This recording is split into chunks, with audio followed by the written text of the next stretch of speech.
Welcome to Taste of Truth Tuesdays, where we'll be serving up bite-sized conversations on all things fitness, nutrition, mindset, and spirituality. So grab your headphones and get ready to taste the truth with us every Tuesday. Subscribe now on your favorite podcast platform because every bite counts.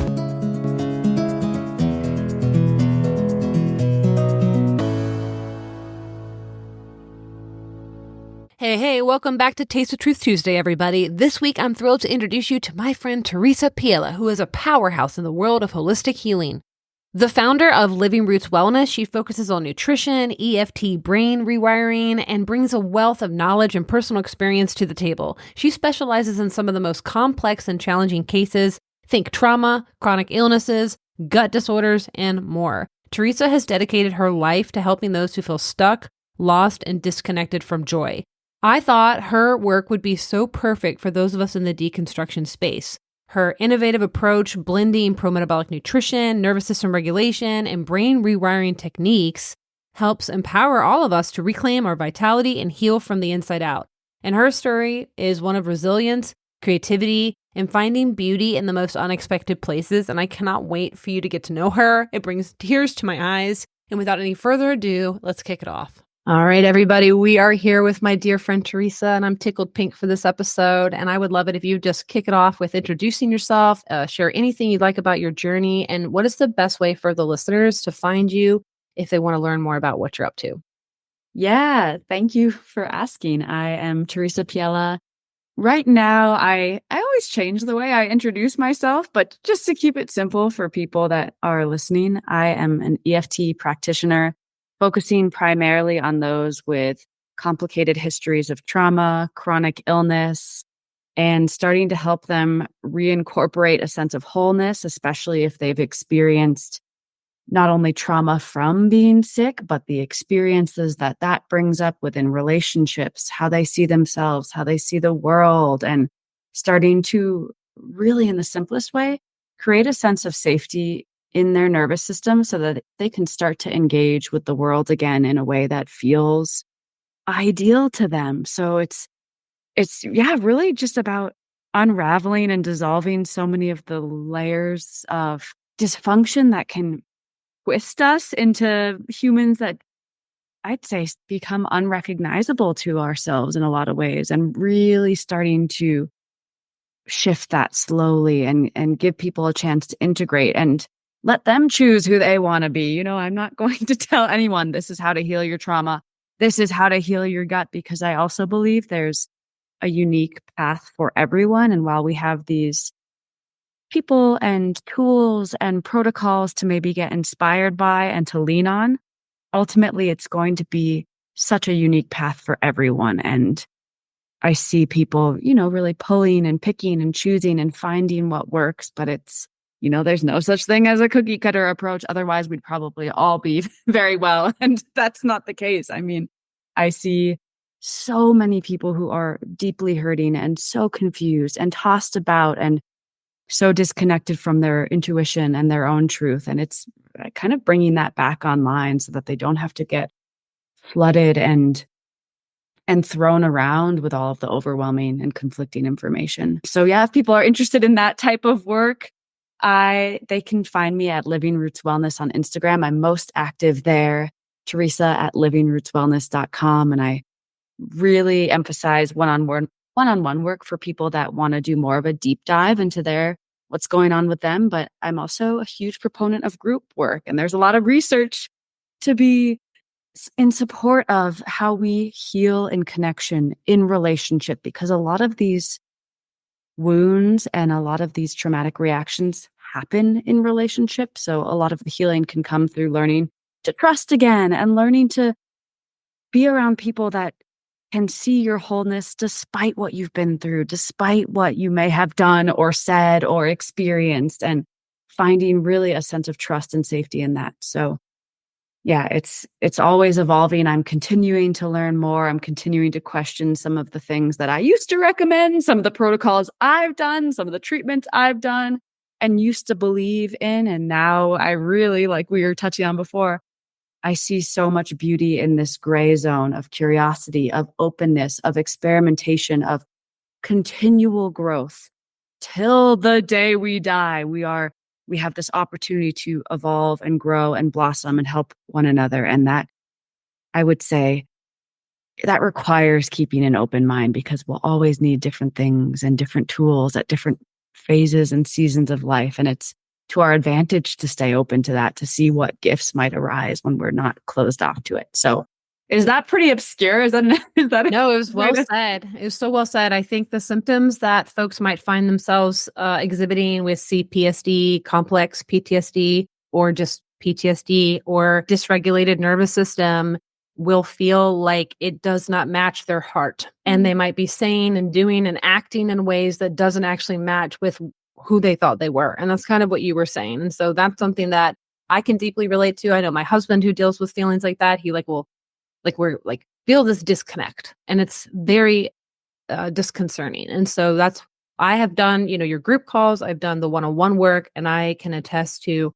how helpful it is and how cool EFT tapping is and the science behind it, how it can be easily demonized within a lot of Christian circles. Like anything, it's human nature, I think, to not like something we don't understand.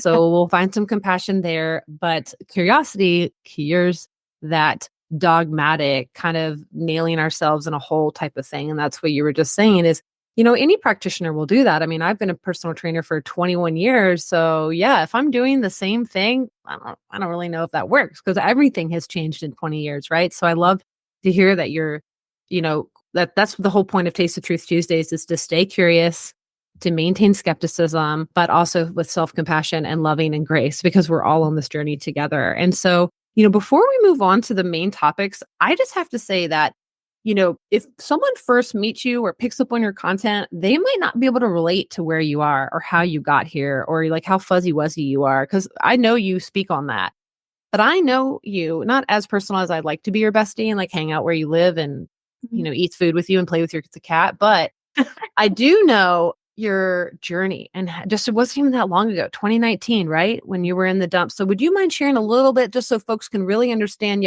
she understands more than you may know. And like, to see where you are now is like a beautiful flower garden of encouragement to say like, hey, we can all get here. She wasn't just, out of, I don't know, you know what I'm trying to say? Like, how did you get here? Yeah, and thank you for bringing that up, because Megan, sometimes even I forget, because I completely feel like a different person. My perspective is open and genuinely optimistic, and I genuinely love people, and I'm inspired by people, and I see sources of beauty everywhere.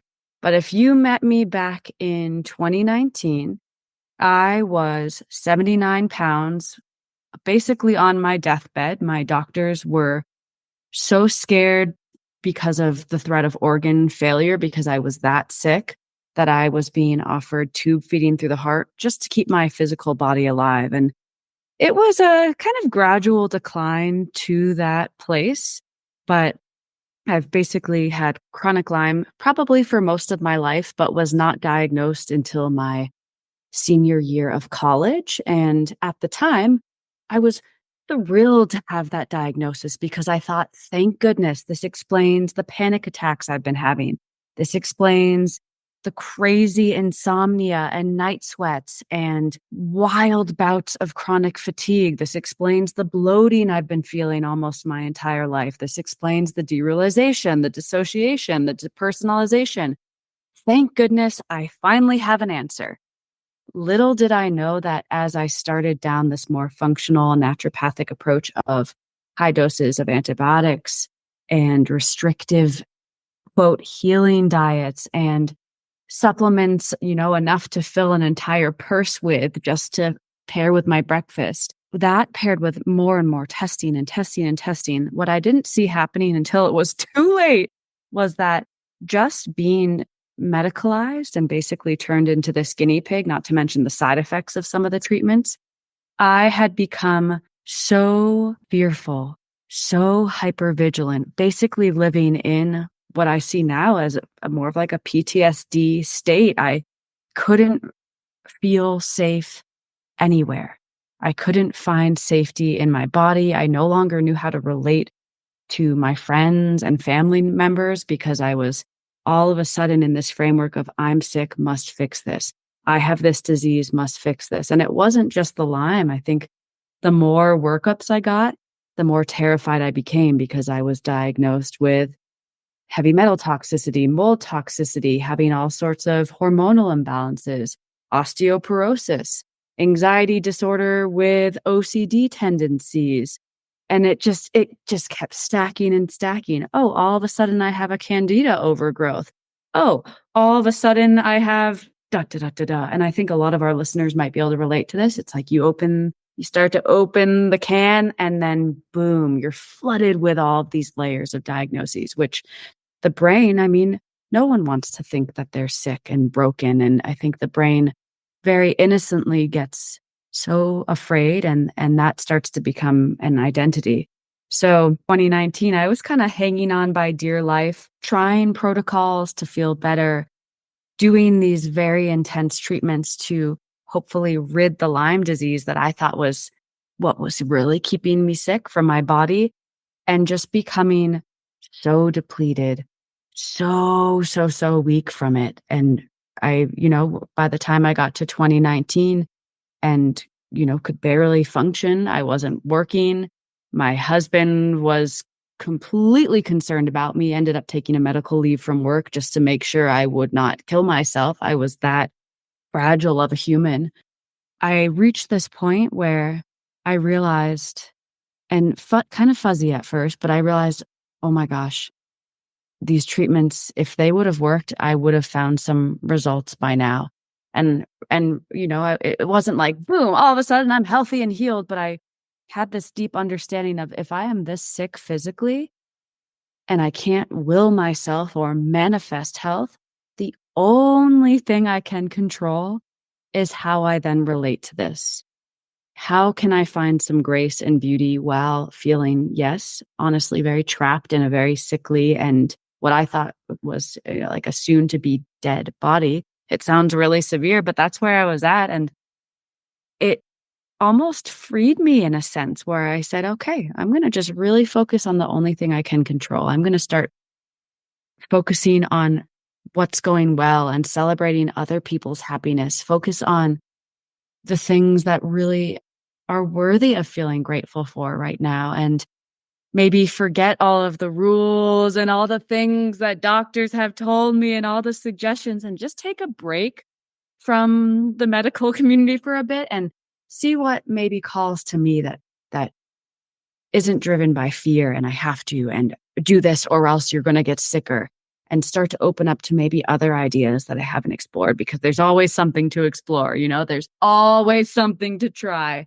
And, it wasn't linear, but for the first time, I started to stabilize. I was able to I actually put on close to 30, 40 pounds, shifted into more of a carnivore-based approach, which then opened up more of like the repeat world and started learning more about bioenergetics and really what supports cellular metabolism. Forget all of the detox protocols.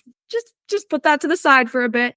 How can we bring the cell function back online? How can we restore mitochondrial function? And I think a lot of the mindset and nervous system work that I started exploring more with tapping and not even, a lot of people think, okay, so like you just really started thinking positive and focusing on gratitude.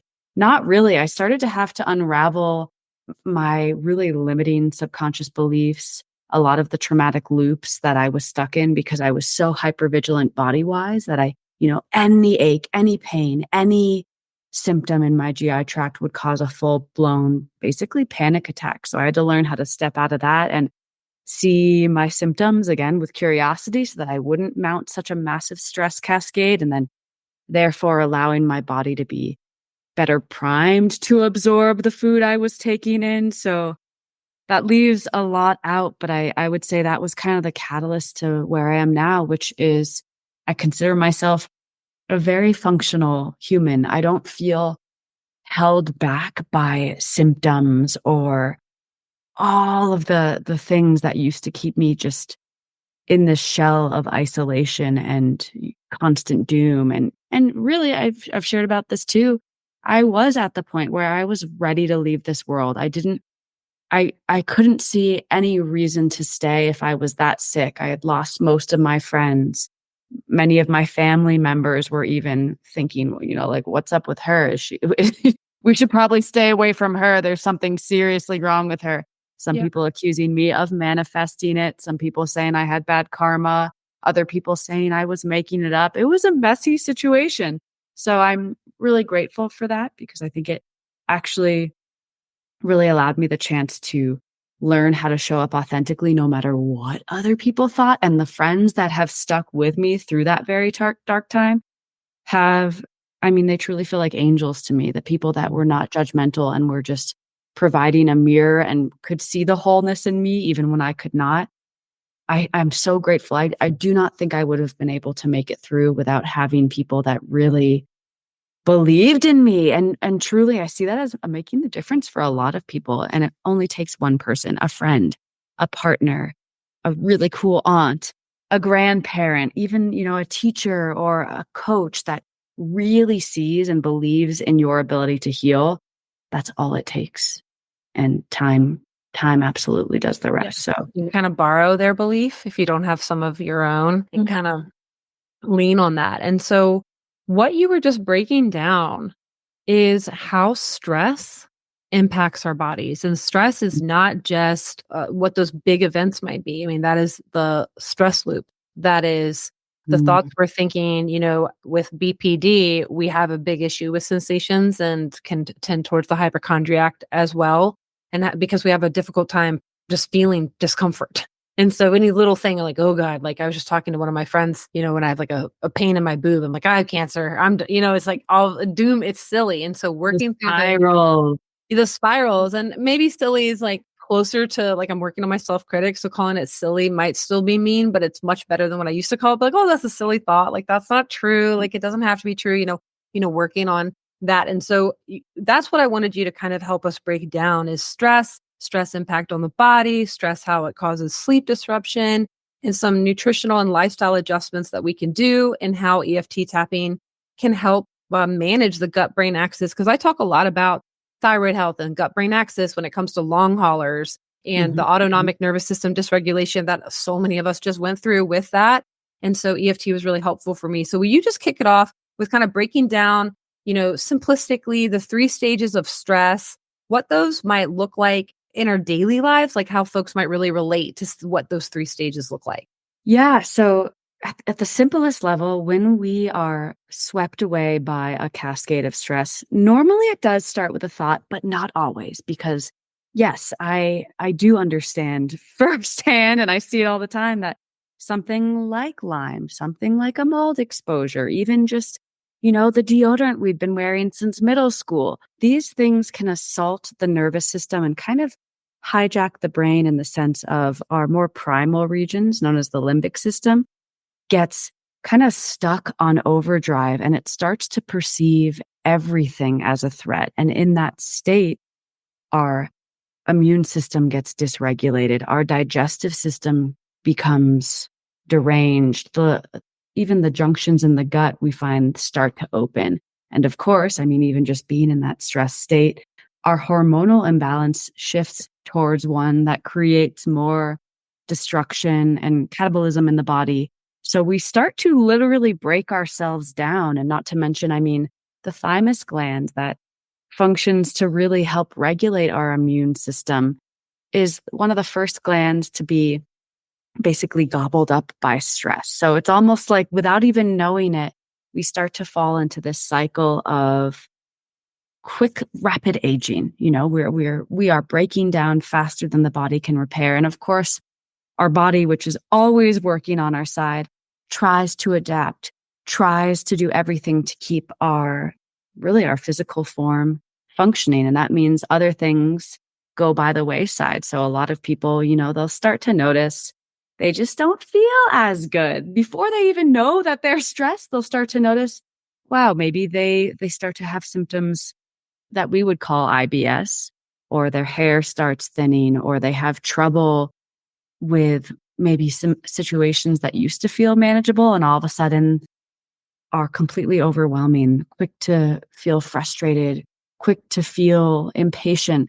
And that's where I see the unintentional rewiring of our brain start to happen, where really we are hijacked. We are not functioning anywhere close to a regulated state where ideally we would start to see things with a sense of openness. We feel capable.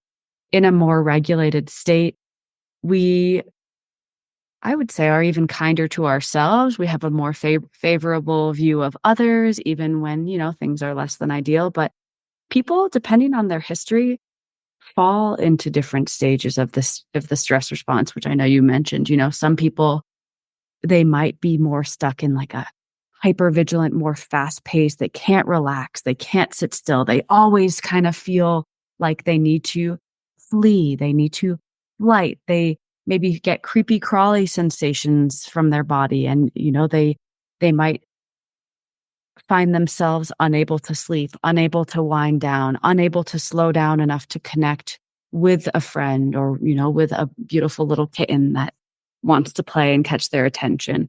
Other people might be more stuck in a kind of overly sympathetic fight state where they're just so almost, I see it as this like porcupine state where there might be softness and comfort around them, but they're so on edge and they're so agitated that they also can't slow down. I mean, fight and flight are similar in the sense that it's a sympathetic overdrive.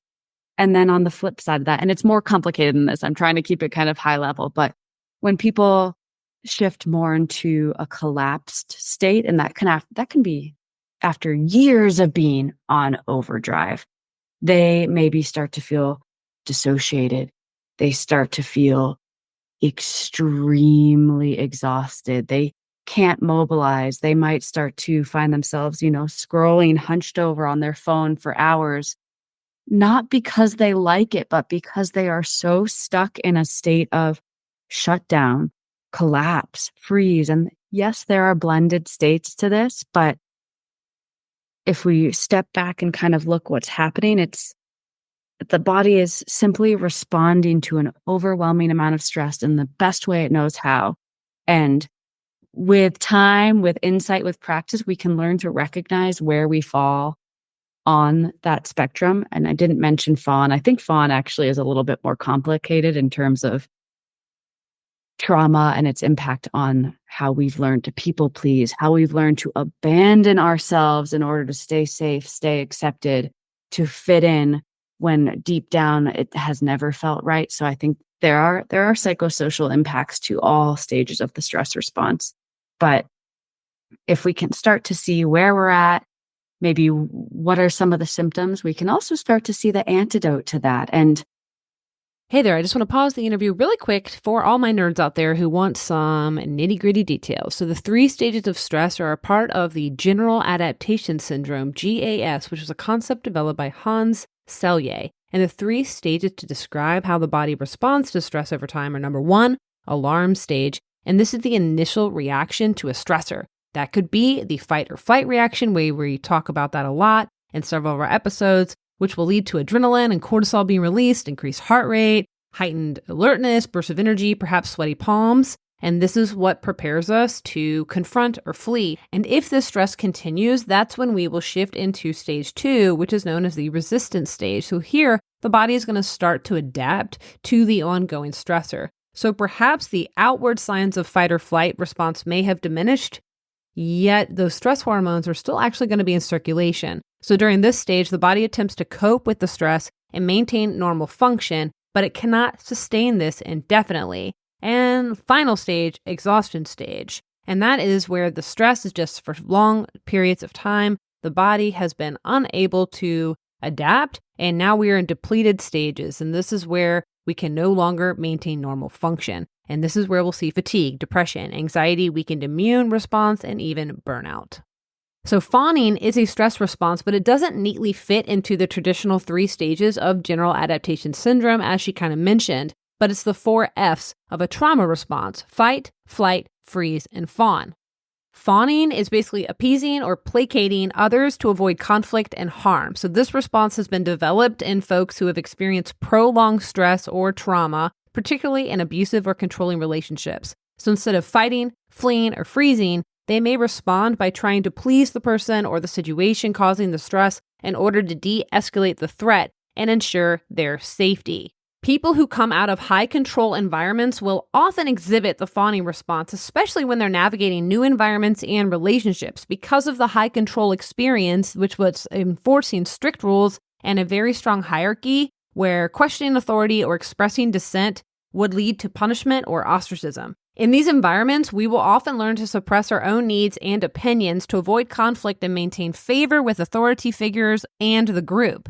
But when we leave those environments, this pattern of behavior will definitely persist, manifesting as fawning in an attempt to avoid further rejection, criticism, or conflict. And this response is deeply ingrained survival mechanism developed over time as a way to cope with the intense pressure and fear of punishment. So I just want to say that I feel this way navigating the deconstruction space. It is just as fundamental as the high control religions we left. If you did not deconstruct, fawning can involve people-pleasing behaviors where you're going out of your way to accommodate others, even at the expense of your own well-being, difficulty asserting boundaries, so you may struggle saying no or express personal needs and preferences, fear of conflict, avoiding disagreements or confrontations out of fear of repercussions, and lastly, self-silencing. You may be suppressing your own true thoughts and feelings just to maintain harmony. All of this information is super crucial for those of us who are deconstructing from high control groups. This helps us recognize and unlearn some of those patterns while we are rebuilding our sense of self-worth and learning how to assert our own needs and our own boundaries in healthier ways. Okay, back to the interview. Why I really love EFT tapping, and yes, I think I've mentioned this to you, Megan. I was so skeptical at first. I was thinking, oh my gosh, another energy medicine technique. I just want a cure. But what we're finding, and the research continues to grow, is that it is literally changing what is going on within the brain, which of course we know changes the way the nervous system is functioning, which then allows our normal immune, digestive, endocrine, skeletal, respiratory functioning to come back to a place of function, optimal function. And when that starts to kick into gear, the brain says, I am safe. And thoughts change as a natural side effect. Yes, we're kind of working from both directions, especially if there are really limiting or trauma-based loops that need to be questioned and dissolved and brought back to wholeness. But that's essentially what we're doing. We're bringing the brain, the body back to safety to help people get out of a chronically stressed state. And I would say these days, most people are so chronically stressed and they don't even have to have a chronic illness. They don't have to have these symptoms, but just the world we live in is creating such a state where we're all a little bit deranged, and a tool like this can help us function and stabilize and recalibrate with everything that's being thrown at us and will continue to be thrown at us. Yeah, and thank you for all of that. So well articulated. And those of us who are activists, and that means we're the unique souls who choose to peer into pain and oppression. Like a lot of people go, I'm going to be willfully ignorant. Thanks. But activists go, I'm looking right into the beast every day. And so the likelihood of the burnout is so high for activists, whether we're working in women's rights, whether we're trying to advocate against the, harmful ideologies and evangelicalism. There's a lot of folks who listen to this that are activists, and we need self-compassion. We need the ability to negate burnout, because it sounds selfish, but it's just like the airplane analogy. You have to put your own air mask on before you can help others. So if we're burning ourselves out, and you might feel, I'm so privileged. How dare I even take a moment to take care of myself? I mean, only privileged people have the time to even talk about this stuff. Being like, okay, like that sort of guilting, I see that a lot in some of the progressive activist communities. And I want them to know those are also toxic thought loops, that like we have to take care of ourselves. And that's not just privilege. That is how you then go serve others. That is actually how you take care of your privileges. So your cup stays not overflowed with stress, so you can handle the activism and the choice that you want to do. It's like you must understand nervous system regulation to even be an effective activist. Like you can't lose your cool. You can't snap. You shouldn't want to throw your phone across the room. Like, if you're, these skills will help us show up and just be less jolted by some of the icky that we see out there. Right. So it's so helpful no matter where we're on the spectrum. And what you just said was, the stress impacts the body. It leads to various health issues. Sometimes we might not actually be diagnosed with a chronic health issue, but we actually have issues going on like high blood pressure. That's a diagnosis, but just, having digestive issues, having not really ideal bowel movements. Stress impacts digestive problems, which can lead more to chronic illness. Like we see the loss of stomach acid, we see the loss of production of digestive juices. So if we're in a stressed out state, your body can't even digest and absorb what you just tried to eat, which therefore Exactly. that's some of those prolonged stress effects on the gut and overall body functions. Is there anything else you'd want to add to that? Because I think folks don't really realize this cascade we're talking about. It's Yeah, even a somewhat new perspective that completely makes sense to me, just thinking about the fascial constrictions that happen when we're in a stress state. Because think about it, when we're stressed, we tighten. It's protective, it's adaptive. The body is responding appropriately. But that shuts down blood flow and nutrient flow. And even along the GI tract, we start to find damaged tissue and tissue that normally would be cleared in a healthy functioning state. And that damaged, dying tissue is the perfect food for parasites. So absolutely, yes, a lot of people do really have parasites and bacterial imbalances and overgrowth that are worsening their symptoms. But even before those symptoms started expressing, there was likely a chronically stressed state that made the body very welcoming. And these opportunistic little critters say, yum, we're here to help clear this up. So in a way, they're actually doing their job, but we don't make the connection that maybe the fast-paced type A, go, go, go, don't stop to rest when you're dead, keep up with society, go, go, just really, you, there's so many damaging views that we fall into, and we don't realize it until it's too late. So that's a big piece. And I'm glad that you brought up the stomach acid secretion, because really rest and digest, it's the simplest thing, but we rest and our digestive system kicks back online. In rest, so much of the tissue and lymph flow, tissue repair, natural detoxification, not a green juice detoxification, but the body's built-in detoxification systems function. But it doesn't function when we are living in a chronically stressed state. It can block it, even if we're doing, quote, so many of the right things. Just the chronic stress alone can shut things off. So it's a matter of continually bringing the body back to more moments of safety, because it's not about never getting stressed, but it's allowing the body to complete the stress cycle so that we can come back to a place of peacefulness, of openness, of trust, all these things that are signs that we are not stuck in this loop of, I should do this, I can't do this, I'm this way, I'm that way, I have to. And I'm sure people listening, there's absolutely layers to this, but I'm glad that you brought up guilt, because if we think about a baby, they don't experience guilt. It's conditioned, it's learned, and we take it on, and maybe it starts to become what feels like this bully, this part of us that doesn't shut off. It's always attacking us and criticizing us. That alone, I would say, would be more harmful than a lot of these other maybe environmental stressors that we focus on that are very real, but that's going to have a very chronic and toxic impact. So if we can look at that guilt and start to challenge it, release it, think of maybe another way we can exist as a human, that releases a huge burden from our stress bucket as well. Yeah, and we see guilt being used in, like you mentioned, kind of the boss babe mentality. So it's like it's like this fallout of feminism, which is awesome. Now we're going to get it. Now we can be entrepreneurs. But like in the MLM world, which we talk a lot about anti-MLM on this podcast, they're like, we're so free, yet I'm working on my phone all the time and I'm always trying to recruit. Like they're on another hamster wheel. So it just feels like a hamster wheel, whether we're on the functional health hamster wheel or we're on the law of attraction hamster wheel. It feels like there's always a version of that we can get on. So yeah, really taking a step back, noticing that guilt and shame are what society really preys on. That's what high control religions prey on. That's why we need, products and supplements. And that's just, it's something to notice, to question.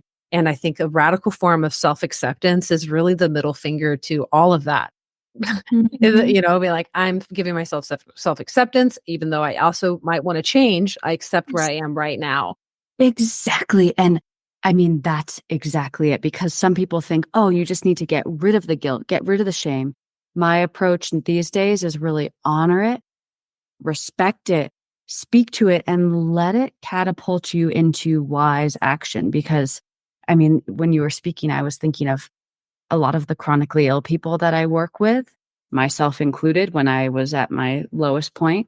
There is deep guilt for, oh my gosh, I created this. There's shame of, oh my gosh, I can't function in this world. I can't keep up with even basic daily activities, basic body functions because I'm so unwell.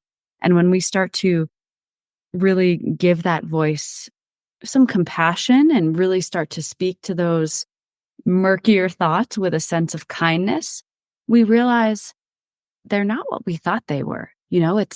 We don't have these voices in our head because something in us deeply believes that by torturing ourselves, we'll eventually get well and we'll live the life that we want to live.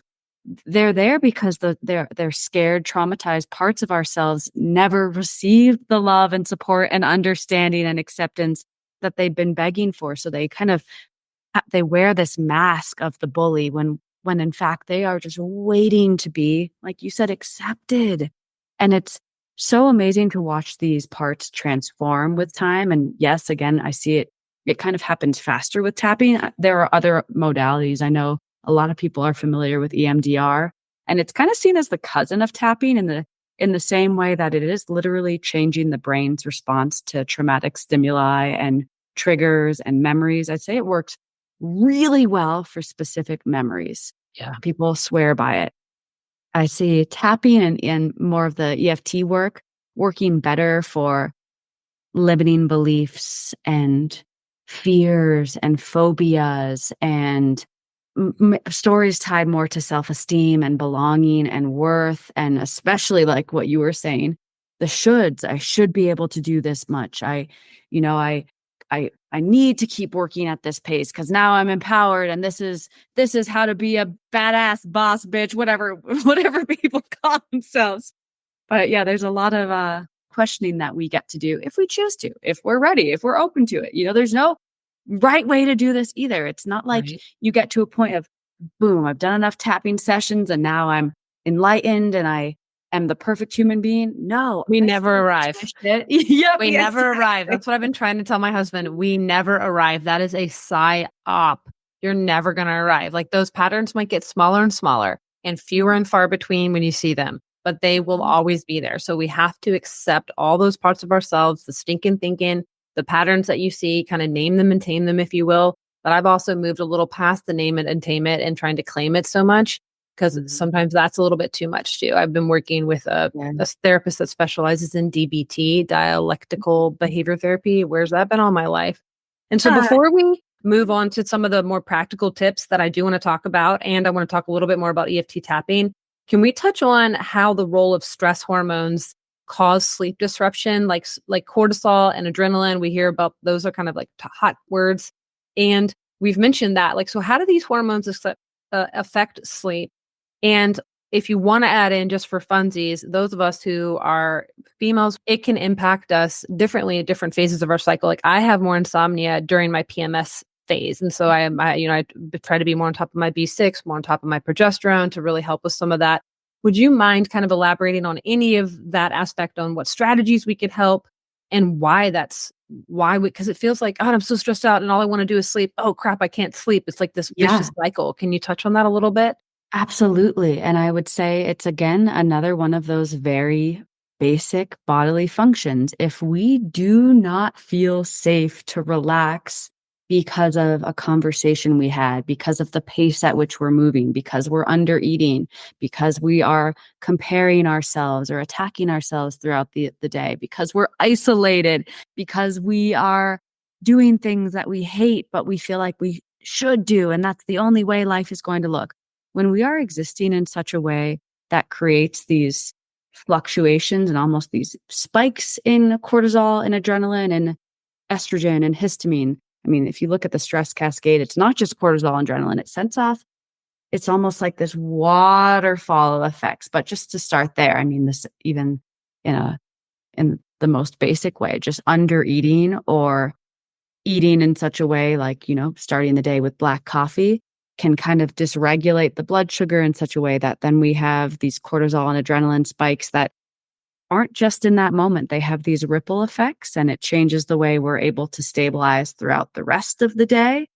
So when the brain says, "Oh my gosh, I've been feeling under attack," I've been verbally attacking myself with my inner voice, or I have been living in such a way to create these extreme swings of blood sugar and stress hormones, the body isn't going to rest in the same way that we're likely not going to be able to fall asleep if we think there's, a bear that's about to pounce on us and eat us.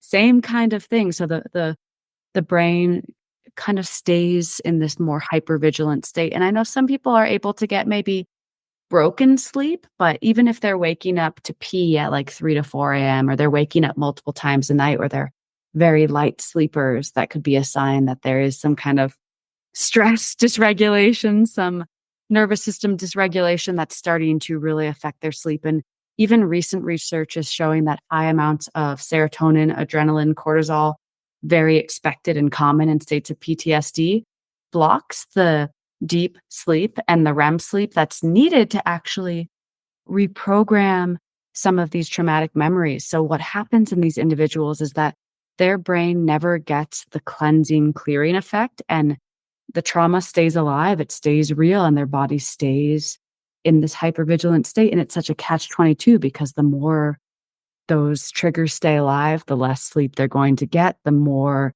intense those triggers become. So that's another way where something like an early life adverse event or a traumatic experience can then block the most basic thing that we need to overcome it. And again, that's why EFT and EMDR and DBT, all these tools are so helpful, because they can help people process it in the waking hours so that eventually they, quote, should be able to get back to a more optimal sleep pattern, which will then allow for deeper healing. Because there's only I'd say there's only so much we can access that our body would otherwise be doing if we are getting that deep rest, that deep repair. And a lot of people will notice too, when they start doing this type of work, when they start seeing a really skilled therapist, they might be flooded with fatigue. And that's actually an amazing sign, because it shows me that the stress hormones are actually starting to normalize, and their body is feeling safe enough to relax and revealing the true state of, oh my gosh, if I'm not running on cortisol and adrenaline all day, yeah, I am tired, because my body hasn't existed in this way in 5, 10, 15, 20, 30 years for some people. And when you bring up more of the cyclical impact, yeah, I think women have a little bit more interesting picture, especially right before ovulation. A lot of people will notice their sleep gets really disrupted, because that spike in estrogen that is necessary for ovulation can kind of mimic more of a stress shock reaction. And a lot of people notice it really impacts their sleep, and they feel maybe more irritable, more on edge. Their blood sugar feels more all over the place. Hopefully afterwards, after a successful ovulation, the progesterone has a very protective, normalizing, stabilizing effect. A lot of people, when they've done some significant work on, quote, balancing their hormones, they, quote, should, lots of quotes today, we would hope that they feel better during their luteal phase, because the progesterone is helping to counteract the more stressful effect of the estrogen. These days, with all the xenoestrogens and everything we've been exposed to, our traumatic histories, unprocessed emotions, we notice what's more closely similar to a luteal phase defect, where even if we do ovulate, we have so much stored estrogen in our body that we're not really getting the protective, stabilizing, grounding, calming effects of progesterone. So people do notice, especially as their luteal phase starts to approach the time of menstruation, they just feel off. Their sleep gets really disrupted. They do feel more frustrated. They feel more sensitive. They maybe feel anxious and sad for no reason. And anyone listening that might be resonating with that, it can be helpful to remember that that doesn't have to be how things need to be. Your body wants to find a better balance for you, and that's possible. Sure, I'd say it takes some tending and some care, and you'll start to find little tricks. Like you were saying, progesterone, maybe eating a little bit more during the luteal phase, more protein, more soluble fiber to help bind to some of the estrogen and excrete it. Some people notice that, they need even higher amounts of carbs, specifically starches for women to keep adrenaline at bay, which then allows progesterone to be more active, more bioavailable in the body. Because when adrenaline's present, progesterone can't bind to its receptor site. So they may have even had a beautiful, successful ovulation, but they're not able to reap the benefits of that protective anti-stress hormone. And then a big piece of it too, coming back to that internal narrative, I would say learning to remember that there is nothing wrong with you. Because I've heard people attack themselves, they get mad at themselves, or they're even bracing themselves and getting terrified of, oh no, I hate this time of the month. I start to feel like a crazy person. No one wants to be around me. I say things to my partner or my kids or my friends that I really regret. And they start to really attack themselves. If we can work on that and start to open up and maybe see these symptoms with, yes, curiosity, and see it as an opportunity to tend to ourselves more sweetly, more responsibly, not with hypervigilance, but, oh, okay, my body's giving me a sign. I'm a little out of whack. What could help support me so that I don't get to the place where I feel so out of control and feel so crazed? Because that's a big piece of it. Like with PMDD, a lot of women I speak to, they feel so guilty.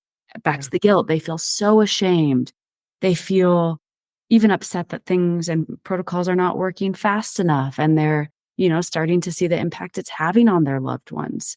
Yeah. Taking the guilt and shame out of it can alleviate so much so that the tools can then start to work more effectively. Not easy to do though, but just noticing, like the main theme has been awareness. Just be aware. Yes. Just be aware. And then you can be aware of the judgment that then you probably attach to the thought that you're now being aware of. And so it's like awareness is step one to any behavior change. It doesn't equate to change, but once we're aware, and then it's met with self-compassion, hand on the chest, big deep breath, kind of feel some of the warmth of your own hand. Then we find common humanity. I'm not alone in this. Mm-hmm. Those two steps are so huge. And then it's like mindfulness. Let's create a little bit of distance between this thought. Let's create a little bit of common humanity. And but those two things are huge for me to help with my impulsivity, to kind of shut off some of those loops. I call them records. I feel like I've gone to my old record player and I've put on that old record and I don't like it. And I want to put on a new record. Yeah. And I'm like, wiki, let's mix it up, DJ. And so we're coming up on the end of the hour and I want to be respectful of your time, but I could low-key hang out with you forever. And so you touched on a little bit. And guys, I want to say, like, I'll link all of her contacts, but her blogs, her Instagrams, like if you want to know like science and studies about, cool things like yerba mate or cacao powder or, puerté, what's the tea? Puerté tea. I always say that. Oh, puer. Oh my gosh. Yeah. A life-changing tea. That played a big role in my healing, actually. Yeah. So from an endotoxin perspective. Yeah. So if you guys are hungry for we'll do a little bit, my next question, I want her to share some practical tips and specific changes that can help someone that might be struggling with insomnia due to stress or metabolism issues. But we can't cover a lot with this end of the hour approaching. Her Instagram, though, you can nerd out. I probably have almost all of her posts saved because of the studies cited and how fun your captions are to read. Like I just learn a lot from you. And I love that you cite your sources, because I'm a researcher, so that I can go down rabbit holes and come to my own conclusions too, because you want folks to learn with you, not just from you, but with you. And I love that energy about your page, is we're just like hanging out, learning together. Yes. So what are some of those practical things that you could share to close down the interview, and anything that you want to throw out there for the listeners? Yeah. So if someone's at the place where they know they struggle sleeping, they have a hard time winding down, they feel wired but tired, or maybe they feel exhausted all day, and by the time it's time to sleep, maybe they experience a second wind, or all of a sudden their brain starts chattering. A big piece of this is how we spend our days has a huge impact on how we're able to turn down and feeling safe enough to fall asleep. So from the most basic perspective, blood sugar balance. And I know that got really trendy in the last couple of years, but rightfully so. And I don't mean this in a maniacal sense of must eat every 3 hours and it has to be perfectly balanced and 42 grams of protein and 66 grams of carbs and 17 grams of fat or less and, bioflavonoids and all the things that people are really getting a little psycho about. It can be as simple as have balanced meals you enjoy made with real ingredients. You're even allowed to have treats and meals made with less than ideal ingredients, a small percentage of the time. We want you to live your life and prioritize feeling like a human and making time to connect.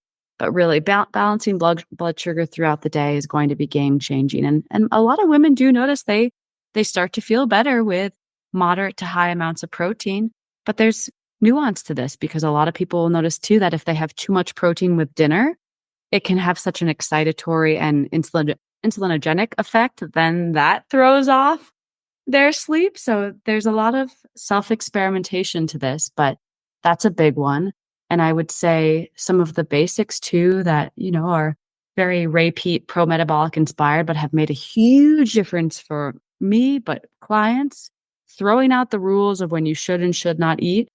A lot of people thrive with a bedtime snack, something that has fructose, carbohydrates, calcium, glycine, something like chamomile, which can really help with more of the GABA side, the GABA calming, anti-excitatory effects, and really help place the body in a state that is conducive to sleep. So I know a lot of people still have these rules of I shouldn't eat before bed, or I have SIBO, I need to wait 4 to 5 hours between meals.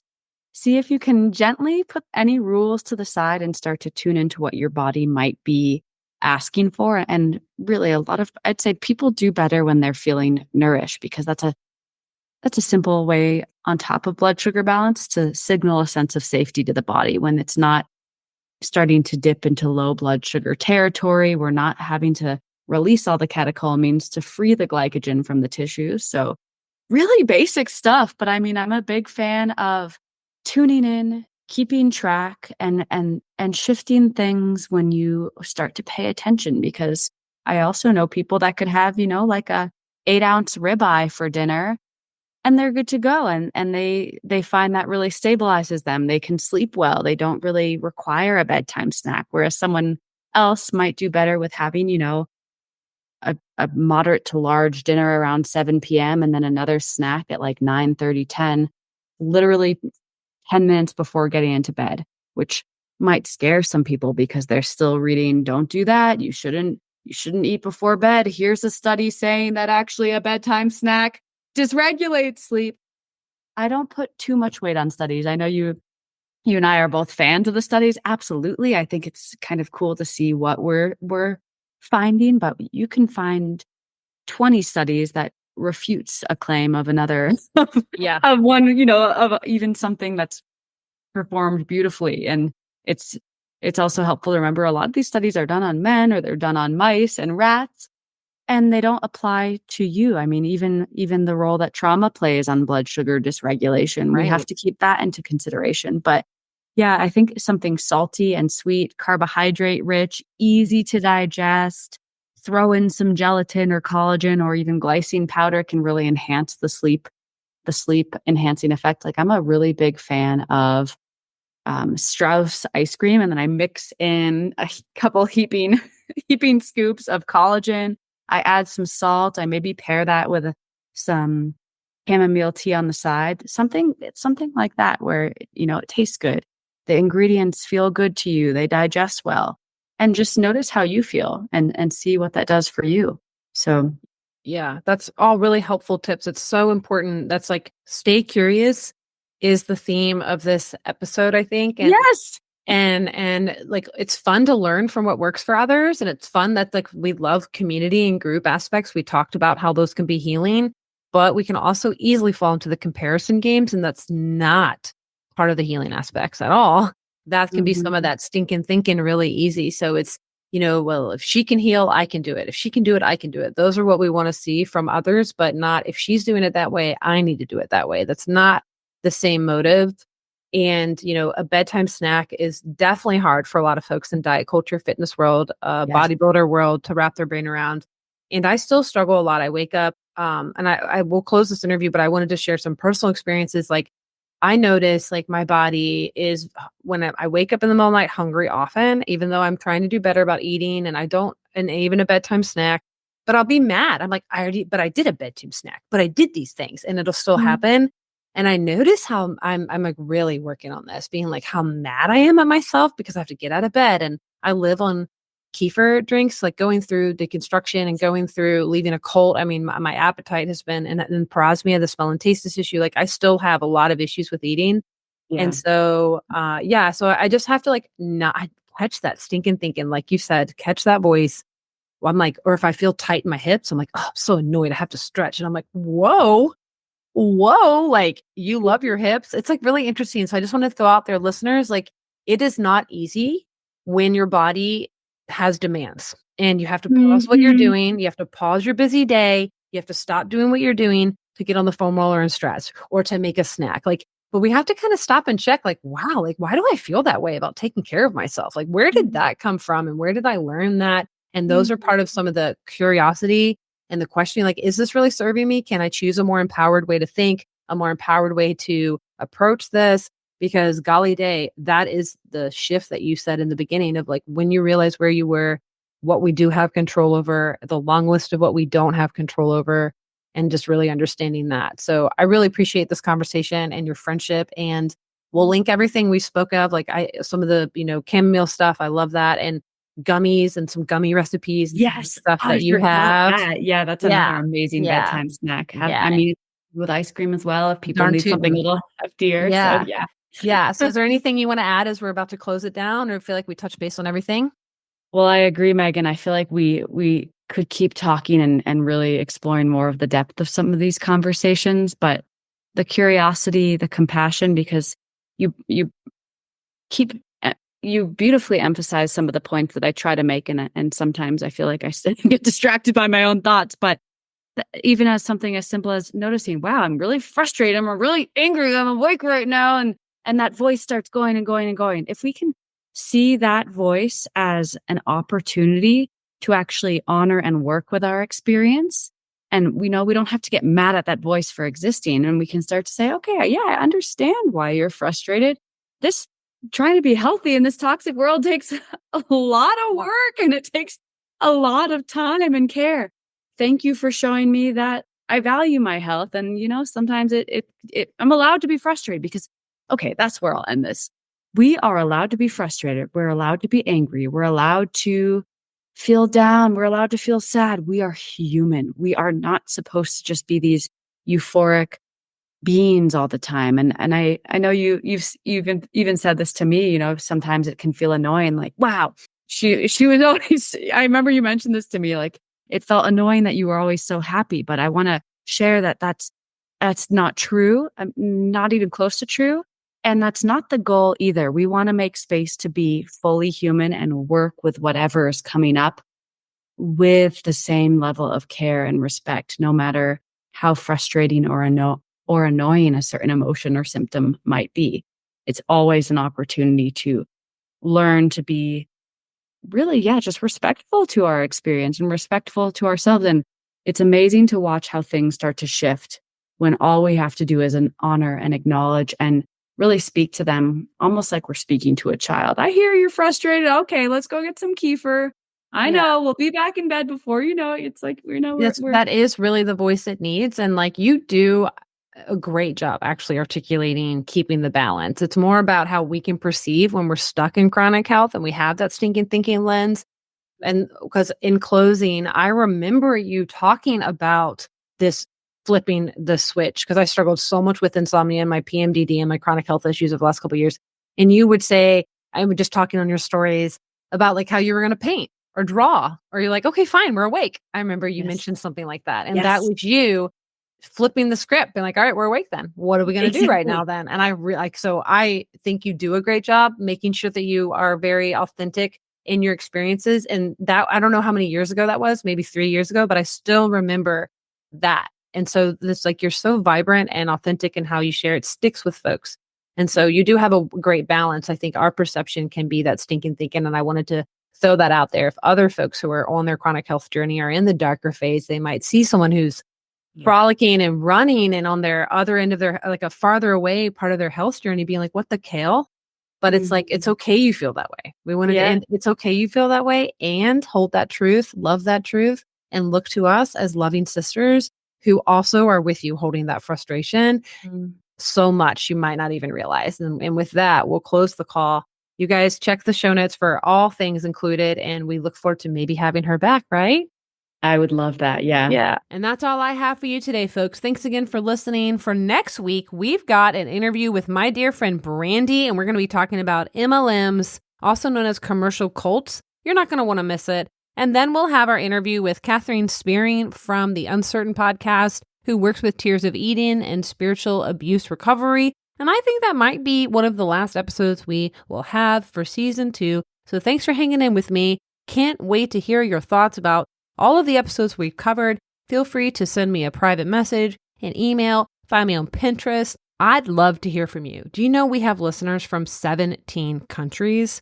US, Canada, Australia, the UK, New Zealand, Italy, Albania, Belgium, South Africa, the Netherlands, India, Germany, Mexico, Russia, Japan, Bulgaria, and the Philippines. So if you are listening right now, I want to say hello. Thank you for listening. It brings tears to my eyes that you choose to spend time with me. I guess I'm just really emotional today. I'm looking forward to seeing you again. Until then, maintain your curiosity, embrace skepticism, and keep tuning in. Have a great week.